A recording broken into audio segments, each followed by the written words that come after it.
Hello and welcome. In this short video, we're going to look at how to check vocabulary in English. We're going to take an example word, which is diffident. So we can type it in here to Google, and as you can see, we get lots of words coming up in the dictionary. So we know that it's an adjective, we have the pronunciation guide here, and it means modest or shy because of a lack of self-confidence. But then when we start to look down on the list of search results, we find that all we've got are dictionary definitions. We only need one dictionary definition, and it's the one given just there. So now we know what the word means. We have all of these synonyms that we can check as well, but we reach a bit of a sticking point. We don't really know how to use the word. So we're going to change the way that we do the Google search. We're going to choose a website, and I like to read the Guardian newspaper for my news. So if we type in guardian.co.uk, now we're going to use the colon like this, and then I'm going to put the word diffident in speech marks like this. Now have a look. What we get now is search results only from the Guardian website. It's actually theguardian.com, but Google's clever enough to know that I was mistaken here. And we're only looking for pages on the Guardian that show the word diffident. And now we can see how native speakers would use the word, how it's used in an authentic way. So for example, here is a little story about John Major's resignation as the British Prime Minister. He was the most diffident Prime Minister in Britain. And when you see pictures of him, or if we go to this article, let's have a look. They show us a nice picture of John Major.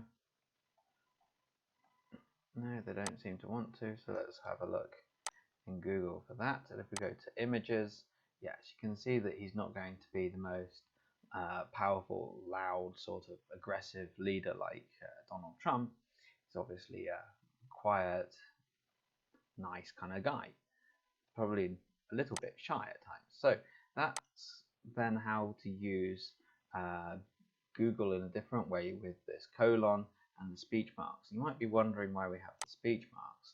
With a single word, it doesn't matter too much, but if we do an expression like cause and effect, now we find that we're only looking at results that have cause and effect written together as these three words: cause and effect, cause and effect, cause and effect. Without the speech mark, what do we get? Let's have a look. Cause and effect. So we get some, but not all of these results. You can see we've got 39.1 million results. Not all of these results will have cause and effect. They've got causes, effects, effects, causing. So this time, Google's searching still for the Guardian, but we're getting a lot of results, and a lot of these are not going to be what we wanted for searching for just the expression cause and effect. Let's look at the numbers again. So 39.1 million without the speech marks, but with, we're down to 840,000. So obviously it's a common collocation, but we can also see just how it's used on its own. So coming back to this word diffident, one more thing that we can do to learn a bit more, and that's if we go to the online etymological dictionary. I love this website. It's really, really good, really great part of the internet. So let's type in diffident and see what we can learn. So we knew diffident was an adjective, but it comes from the mid-15th century.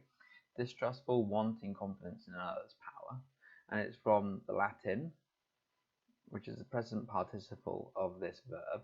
And we do find that a lot. When we have this ENT ending, it's usually the present participle that we're looking at, so the ing form. So we've got dis from away, so anything with dis becomes diff, like this for the pronunciation, and fidere, to trust. Now that's interesting, isn't it? Fidere, to trust. We can have a look at other words connected to that. So we've got lots of these, haven't we? Fiancé, look at that. Federation, federal, faith, diffident. So these are all connected in the way that the words came about. So you can go down the proverbial rabbit hole here, looking at words that all are related in their history and how they came about.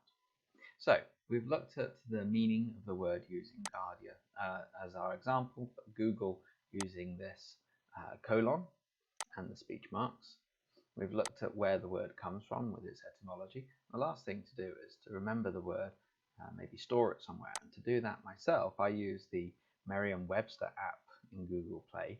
So if you're on Android, you can get this on your phone. It's a free app. Don't worry, they're not paying me to advertise their product. But what I like about it is if you have a look at the screenshots here. So here they've looked at the word eloquent and they show where the syllables are.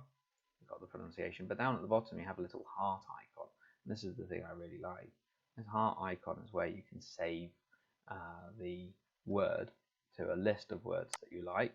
And when you're waiting for the bus, for example, you have a spare moment, you can look through the words that you've saved.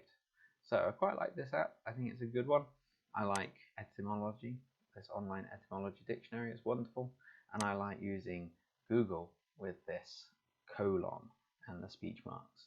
So hopefully that will help you move a bit further than just using Google Translate or whatever it is you've been using in the past. This is a good way to see how words are actually used, where they come from, and where to save them if you're using a mobile device. So until next time, thank you very much.